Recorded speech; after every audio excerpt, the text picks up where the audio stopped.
În urmă cu vreo 10-15 ani, noi, comunitatea dizidenților, criticam pe politicienii, pe liderii ăștia vremii de atunci, George Bush, Angela Merkel și alții, care se întâlneau și se pupau cu Putin, erau prieteni cu Putin.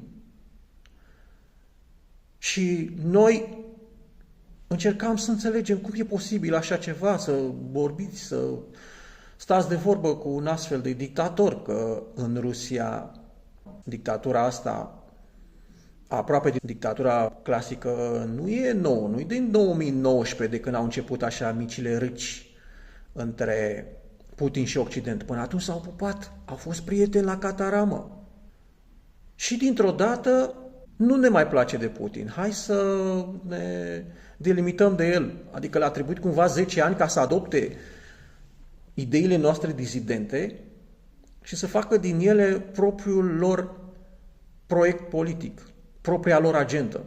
După ce 10 ani n-au catadixit să spună ceva despre ziariștii care dispar, da, despre oamenii din sistem care cad subit de pe la etaje și alte lucruri din astea. Au tăcut mult, s-au înțeles, au bătut palma. Acum au schimbat macazul. De ce? Că e nevoie ca să atragă din 2022 atenția de la minciunile care s-au spus despre pandemie de prin 2020, că ne aducem aminte de panica aia de atunci. Unii au avut COVID, unii au fost la spital, au trecut prin momente mai grele. Dar realitatea generală este că, conform datelor oficiale din Worldometers, uitați-vă în site-ul Worldometers, acest COVID nu a avut mai multe victime decât cele ale gripei sezoniere. Deci că ei ne-au speriat în 2020 că vine gripa spaniolă, vai domne, stați în casă, hai că terminăm într-o săptămână, două și am stat 2 ani la închisoare. Minciunile astea au fost ascunse de acest Putin și războiul lui. Și eu în 2022 am scris un articol despre legăturile marilor industriași și bancheri ruși, primii mari oligarhi, primii 5, cu economiile occidentale. Să vedeți ce legături din astea incredibile sunt acolo cu firmele și cu companiile occidentale, cum sunt legați unii cu alții. Păi voi credeți că râca asta, lupta asta între Putin și Occident e altceva decât o cacealna? E o cacealma, nu vă lăsați furați de ea.